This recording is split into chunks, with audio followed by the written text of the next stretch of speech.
Como desejei comer essa Páscoa, esta ceia convosco, diz o Senhor. Tem 6 anos que eu comemoro a Páscoa com vocês. Esta é a 6ª homilia que eu faço nesta paróquia. Já falamos do amor fraterno, já fizemos a meditação sobre as 2 bacias, a do lava-pés de Jesus e a do lava-mãos de Pilatos. Já falamos sobre o compromisso sacerdotal e nessa noite eu gostaria de retomar uma homilia de 2023, baseada naquilo que seria, eu diria, para mim o suprassumo da poesia relacionada à Santa Ceia, um hino que foi composto, imagino, em 530 depois de Cristo, e aí depois Urbano pediu a um teólogo chamado Tomás que compusesse um hino por causa do milagre de Orvieto. E aí Tomás encontrou esse escrito, como eu digo, não é dele, é um cara chamado Venanzio Fortunato, e aí ele, mais do que refazer, ele acabou reconfigurando a letra do hino. Vocês conhecem como Tão Sublime, mas o nome clássico e o nome, vamos dizer assim, que ficou na literatura é Pandelíngua. Então, eu fiz essa homilia em 2023, e como a gente faz, e eu sei que são pessoas sempre novas que estão na nossa assembleia e que a nossa memória costuma ser curta, então eu não me julgo aqui repetitivo, espero que vocês possam tirar o proveito necessário. E vai ser simples, eu simplesmente vou fazer uma tradução mais literal do latim para o português, sem grandes análises, porque nós cantaremos, como temos cantado durante 6 anos, este hino, e para que a gente não escute por aí que a gente está cantando coisas que nós não sabemos, então vocês saberão o que cantaremos no final da Santa Missa. E ao traduzir este hino do latim para o português, eu sempre, hoje, ensaiando com o nosso ministério, falava para eles que é um dos hinos que eu ensino quando estou lecionando latim no seminário, Aliás, se tiver algum professor de latim aí, nós estamos contratando, porque eu não dou conta de tudo, Mas é um dos hinos que eu ensino, não somente pela beleza, mas porque se trata de um latim clássico e de uma poesia que ainda nós não conseguimos uma tradução fidedigna em português. Então, vocês vão notar que a tradução ela não é uma tradução poética, a gente não consegue, eu também não consegui fazer, mas que vocês possam contemplar a beleza dessa poesia. E aí, para entrar na poesia, uma última advertência. Também comentava hoje à tarde com os meus amigos tomando um café, como é importante o católico cristão estudar teologia. Estudar teologia. A teologia é necessário, é uma coisa difícil de ser feita. Para que a gente possa compreender a beleza da nossa fé e que a gente possa compreender como que a tradição da igreja, ela repete de forma sempre nova a mensagem cristã, e que às vezes, por falta de conhecimento dessa mensagem, a gente ignora os hinos, Então, tem muita gente aí ignorando os antigos textos em latim porque a gente fala que é uma língua morta. Bom, para a igreja nunca foi uma língua morta, E aí, então, a gente precisa retomar essas poesias para que a gente possa realmente nos deliciar, Porque não existe mística e oração sem possibilidade de uma alma poética. Todo místico e todo homem e mulher de fé, no fundo, é uma alma poética, porque Deus é amor e é poesia pura. Então, uma tradução singela e depois eu faço um comentário breve sobre o link dessa poesia com o Evangelho. Pandelíngua gloriose, corporis mysterium, sanguinisque pretiosi, quenimundi pretium, fructus ventris generosi, rex ex fudis gentium. O texto diz: canta todas as línguas o mistério glorioso deste corpo e deste sangue, que do mundo pagou um alto preço, o fruto do ventre generoso e o Rei das Nações. Nobis datus, nobis natus, ex intacta virgine, et immundo conversatus, sparso verbi semini, sui moras incolatus miru clausit ordine. E a beleza deste texto vai dizer: dado a nós, por Deus, e de nós nascido, porque nasceu de uma mulher, da pura virgem, viveu no mundo, espalhou a semente da palavra. E sua demora como habitante desta terra, ele fechou de modo admirável ao nos dar a Santa Ceia. In suprema nocte cene recombenscum fatribus, observata lege plene tibis in legalibus, tibum turbe duodene, sedat sui manibus. Na noite maior da Santa Ceia, inclinando, sentando-se à mesa com seus irmãos, ao observar o pleno cumprimento da lei mosaica sobre a prescrição legal da Santa Ceia, ceia judaica, porque era a ceia judaica, ele se deu e se fez comida para o grupo dos 12. Verbum carum, panem verum, verbo carne efficit, fica sanguis Christimerum et sensus deficit, ad firmandum cor sincero, sola fide sufficit. Verbo feito carne, pão verdadeiro, o verbo encarnado se fez. Tornou-se sangue de Cristo mesmo, o vinho. E se os sentidos são deficientes, para afirmar um coração sincero, só a fé é suficiente. Se os sentidos são deficientes, só a fé é suficiente. E aí a parte que vocês conhecem, que foi traduzida por português, de forma mais fidedigna: tanto nergum sacramento, veneremus cernui, et antico documento novo ceda ritui, preste fide supplemento, sensum defectui. Nós traduzimos de outra forma, mas a tradução literal seria: um tão grande sacramento, veneremos, inclinando nossas cabeças, como Cristo inclinou a sua cabeça para lavar os pés dos discípulos. Nós somos convidados nessa noite a inclinar o nosso coração, os nossos corpos e as nossas cabeças para venerar este mistério. E que o Antigo Testamento, ou Antigo Documento, possa ceder lugar ao novo rito. E que a fé venha suprir os sentidos defeituosos. Venha suprir a fé o que os sentidos não captam. Então, assim como diz que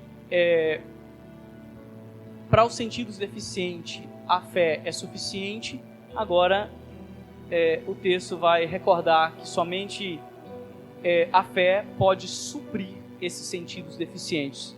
Por quê? Porque a gente não pode pensar Deus sempre, simplesmente porque é maior do que o nosso pensamento. As pessoas às vezes falam assim: ah, padre, eu não consigo sentir Deus. E não vai conseguir mesmo, porque Deus não é um objeto a ser sentido, ou uma condição a ser sentida, como você sente frio, fome, calor. Vocês não poderão sentir Deus o tempo todo nessa terra. Já diz Coríntios 13. Agora nós vemos de forma meio embaçada como um espelho. Por isso o Antigo Testamento vai dizer, lá no livro de Êxodo, que as pessoas temiam olhar para Deus, porque quando olhava para Deus, para a presença de Deus, a morte chegava. Só Moisés conseguiu encarar Deus face a face, né? Depois o grande profeta Elias. Porque tem esse sentido mesmo bonito de que nós finitos, com os nossos sentidos finitos, com a nossa mentalidade, mais que mentalidade, com a nossa inteligência limitada, não poderemos jamais pensar a totalidade do mistério. E jamais poderemos sentir a totalidade do mistério, porque seria, vamos dizer assim, uma contravenção lógica. O finito abraçar o infinito, isso é uma contravenção lógica, não é possível isso. Então, bobagem, querer sentir Deus sempre. Jamais conseguirão nessa terra. Nem Teresa d'Ávila, nem Santo Agostinho, nem o Papa Francisco, nem o Padre Sebastião, nenhum de nós conseguiremos. Então a beleza deste hino vai trazer isso para a gente.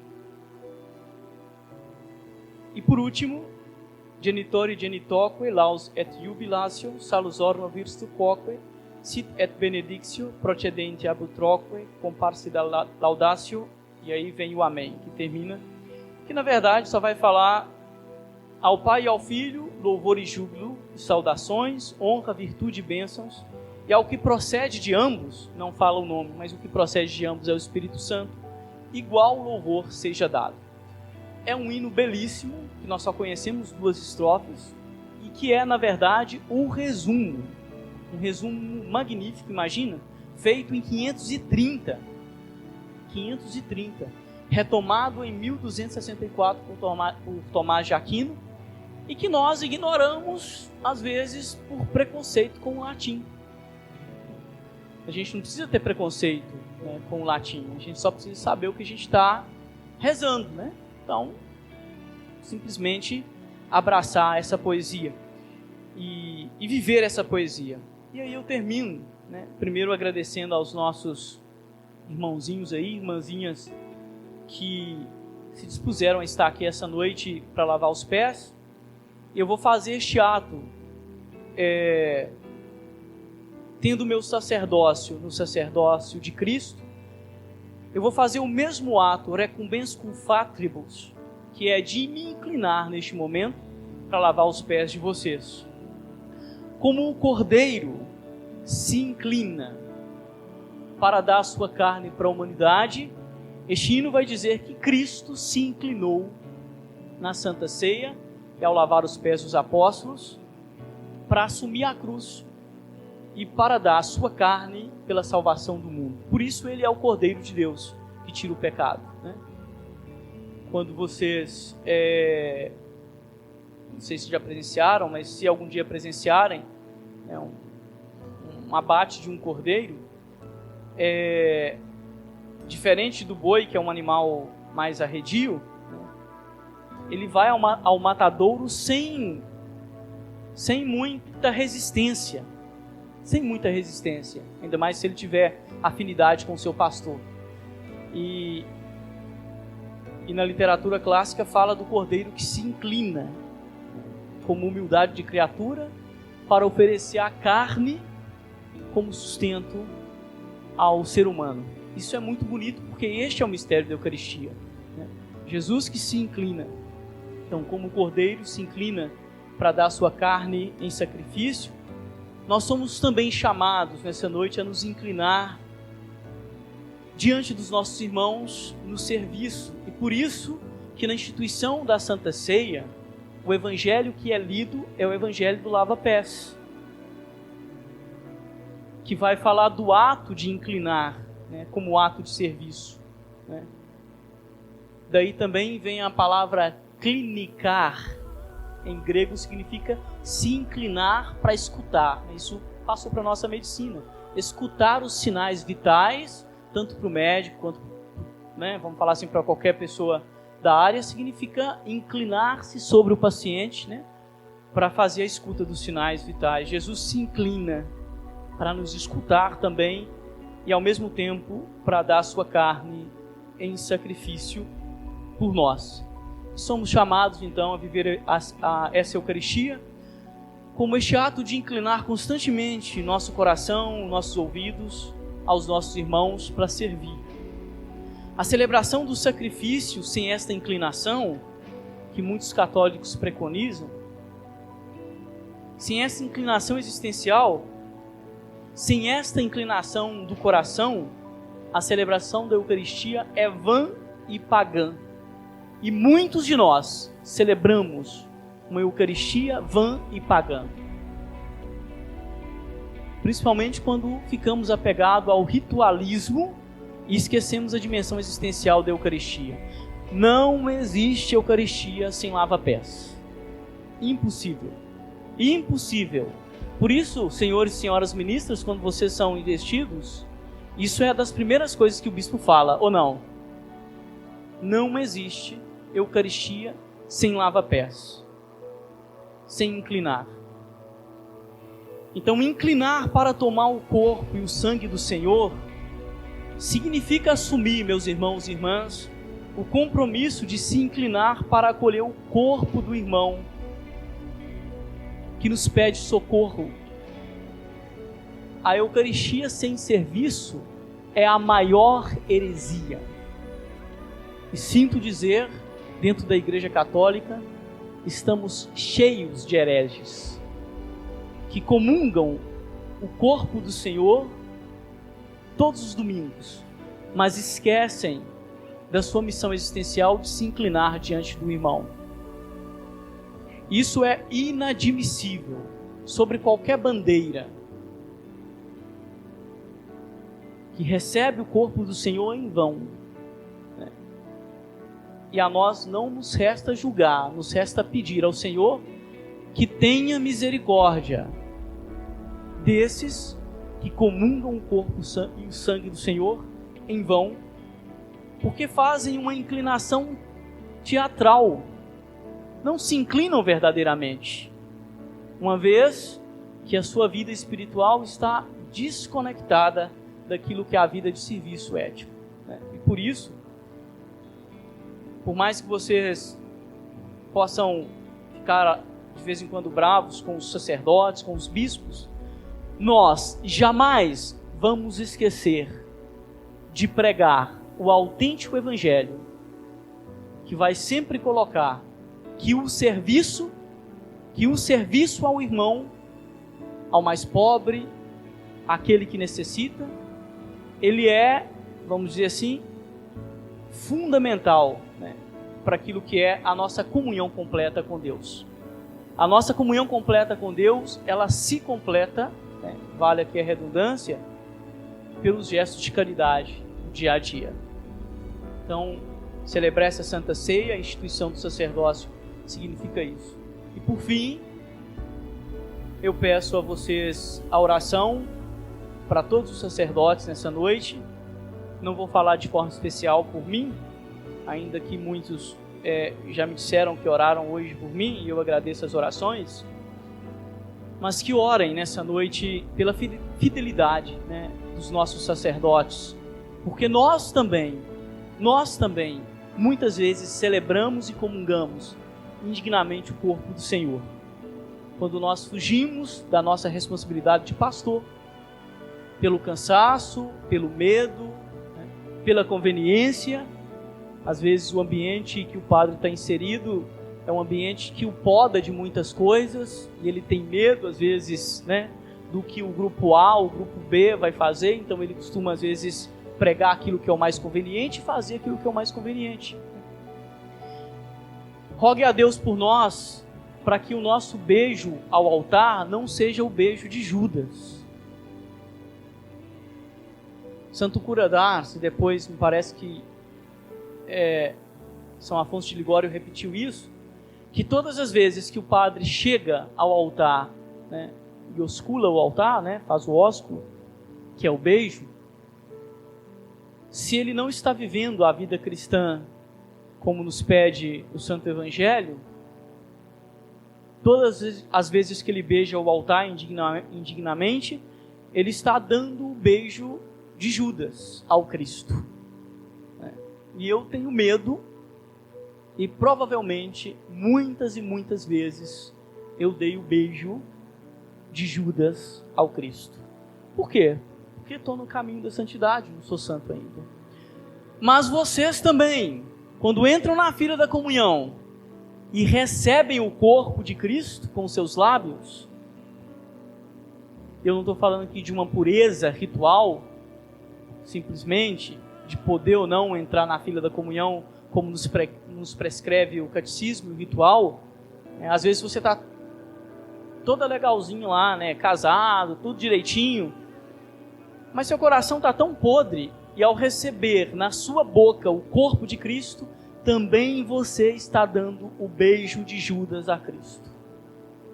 E aí, não resta a mim essa reflexão, mas a vocês, que é: quantas vezes vocês beijaram o Senhor com o beijo de Judas? Quantas vezes a comunhão foi recebida por nós de forma indigna? E não canonicamente, porque a gente precisa entender que canonicamente nós temos alguns limites, X ou Y que não deve entrar na fila da comunhão. Não vou discutir isso aqui agora, e daqui a um tempo, 20, 30 anos, isso mudará, podem ter certeza. A igreja reflete sobre isso. Mas tem pessoas que estão legalmente, canonicamente, autorizadas a comungar, que sem embargo, dá o beijo de Judas a Cristo. Porque não vivem verdadeiramente a comunhão. E digo mais, tem pessoas que vocês julgam que não deveria entrar na fila de comunhão, que comunga mais santamente do que vocês. Por que o padre pode falar isso? Porque eu atendo confissões. Por isso que eu posso falar isso. Tenho autoridade para falar isso como sacerdote, porque eu atendo confissões. E sei que muitas pessoas que canonicamente ou que no catecismo não deveriam comungar, comungam mais dignamente do que muitos padres e muitos ministros da Eucaristia. Por isso, não se deve julgar. Por isso, devemos inclinar o nosso coração e a nossa cabeça no serviço aos nossos irmãos. Louvado seja o nosso Senhor Jesus Cristo.